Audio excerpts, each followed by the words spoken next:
नमस्कार। आज के इस विश्लेषण में हम एक ऐसे ऐतिहासिक और दार्शनिक ग्रंथ की गहराई में उतरने वाले हैं जिसका प्रभाव पूरे एशिया पर बहुत गहरा रहा है। जी हां, हम बात कर रहे हैं धम्मपद की। एक ऐसा ग्रंथ जिसने सदियों से अनगिनत लोगों को रास्ता दिखाया है और जो आज भी उतना ही प्रासंगिक है। तो चलिए, बिना किसी देरी के इस अद्भुत सफर की शुरुआत करते हैं।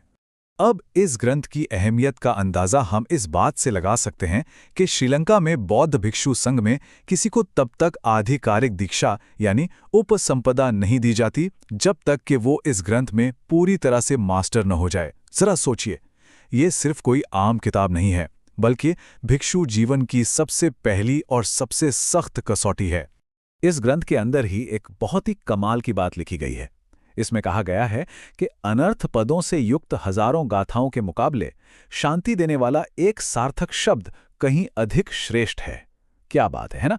ये बिल्कुल साफ कर देता है कि यहाँ फोकस क्वांटिटी पर नहीं बल्कि क्वालिटी और उस आंतरिक शांति पर है जो इन शब्दों से मिलती है। बौद्ध धर्म का सार। आइए देखते हैं कि ऐतिहासिक रूप से ये ग्रंथ आखिर कहाँ फिट बैठता है। 423 ये कोई रैंडम नंबर नहीं है।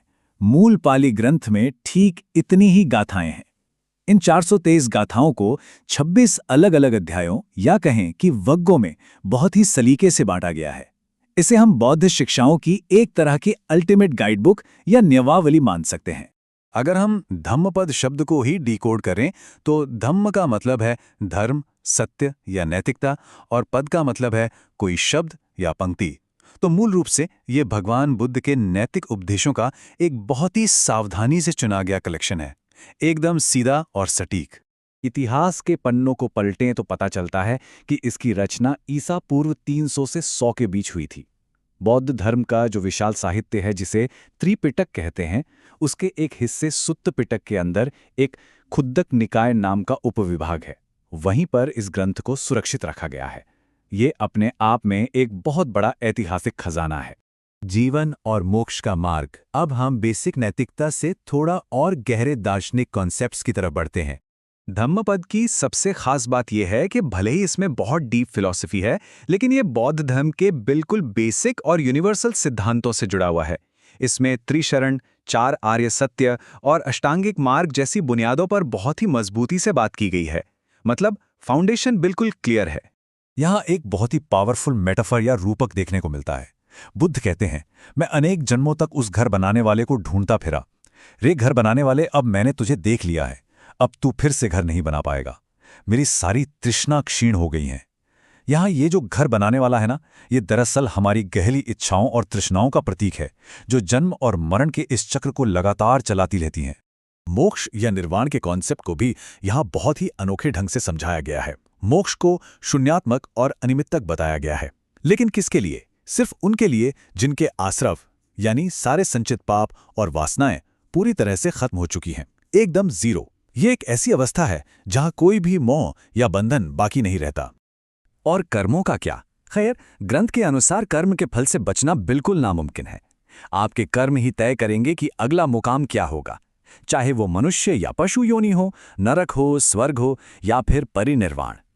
सबसे दिलचस्प बात जो यहाँ बताई गई है वो ये है कि इस पूरे ब्रह्मांड में, चाहे आप आसमान में चले जाएं, समुद्र की गहराइयों में छिप जाएं या पहाड़ों की गुफाओं में, ऐसी कोई जगह बनी ही नहीं है जहां कोई अपने कर्म फल से बच सके। सच्चा ब्राह्मण कौन है? अब आते हैं ग्रंथ के उस हिस्से पर जो समाज के सबसे प्रभावशाली वर्गों पर एक बहुत ही क्रांतिकारी विचार सामने रखता है। अगर हम तुलना करें तो एक तरफ उस दौर की पारंपरिक मान्यताएं थीं, जैसे जन्म, गोत्र, जटाएं रखना या मृगचर्म पहनना, लेकिन धम्मपद ने इसे पूरी तरह से पलट दिया। इसके अनुसार सच्चा ब्राह्मण वो है जो भीतर से शुद्ध हो, जो हर तरह की वासना से मुक्त हो, अहिंसक हो, क्षमा करने वाला हो और एक ज्ञानी अरहंत हो। यानी फोकस बाहरी दिखावे से हटाकर 100% आंतरिक और आध्यात्मिक अचीवमेंट्स पर डाल दिया गया। ये उस समय के हिसाब से सचमुच एक बड़ा गेम चेंजर था। इसी विचार को और मजबूती देने के लिए एक और कमाल की बात कही गई है। सोचिए, 100 सालों तक हर महीने हजारों का दान देकर कोई यज्ञ किया जाए और दूसरी तरफ सिर्फ एक पल के लिए सच्ची आत्मभावना की पूजा की जाए। धम्मपद कहता है कि वो एक पल की सच्ची पूजा उस 100 साल के दिखावे से कहीं ज्यादा महान है। ये साफ कर देता है कि बाहरी कर्मकांडों की तुलना में अंदर की आध्यात्मिक यात्रा की क्या वैल्यू है। धम्मपद की विश्व यात्रा।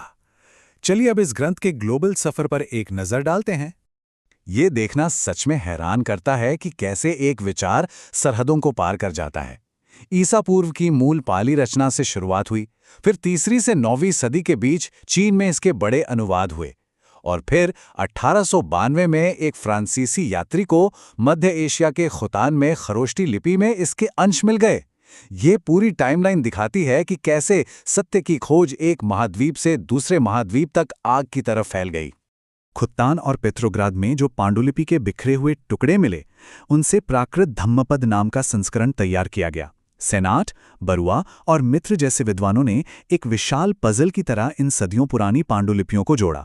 इस विशेष प्राकृत वर्जन में 12 वर्ग और 251 गाथाएं मौजूद हैं। ये सच में एक गजब का आर्कियोलॉजिकल अचीवमेंट है। अगर हम अलग अलग वर्जन्स की तुलना करें तो कुछ बहुत दिलचस्प फैक्ट सामने आते हैं। जैसे सहस्रवग्गा नाम के अध्याय को ही ले लीजिए। मूल पाली धम्मपद में इसमें केवल 16 गाथाएं हैं, लेकिन संस्कृत के महावस्तु में इसी अध्याय में 24 गाथाएं मिलती हैं। ये हमें दिखाता है कि कैसे अलग अलग भाषाओं और क्षेत्रों ने इस मूल टेक्स्ट को अडॉप्ट किया और अपनी परंपराओं के हिसाब से इसमें नई चीजें जोड़ीं। और अगर हम चीनी अनुवादों की बात करें तो वहां ये टेक्स्ट और भी बड़ा हो गया। 4 अलग अलग चीनी वर्जन्स में गाथाओं की संख्या 500 से बढ़ते बढ़ते लगभग 1000 तक पहुंच गई।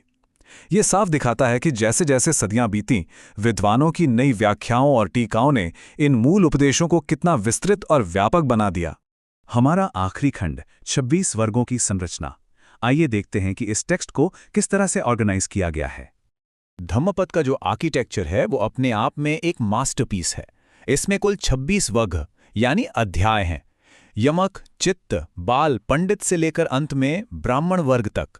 ये सिर्फ चैप्टर्स की कोई लिस्ट नहीं है, ये इंसान के अनुभवों, उसकी साइकोलॉजी और अध्यात्म के हर पहलू का एक बेहद ही सिस्टमैटिक क्लासिफिकेशन है। इसे देखकर ही समझ आ जाता है कि ये टेक्स्ट कितना परिपूर्ण है। तो इस पूरी चर्चा के बाद एक बहुत ही गहरा सवाल दिमाग में आता है। जब धम्मपद जैसा कोई ग्रंथ सदियों का सफर तय करके कम से कम 6 अलग अलग क्षेत्रीय वर्जन्स और भाषाओं में बदलता है, तो क्या ग्रंथ का मूल सत्य बिल्कुल वैसा ही रहता है, या फिर वो नया अनुवाद और नई व्याख्याएं ही एक नई सच्चाई बन जाती है? इतिहास, अनुवाद और मूल सत्य के बीच का ये रिश्ता वाकई सोचने पर मजबूर कर देता है। इसी विचारोत्तेजक सवाल के साथ आज का ये विश्लेषण यहीं समाप्त होता है।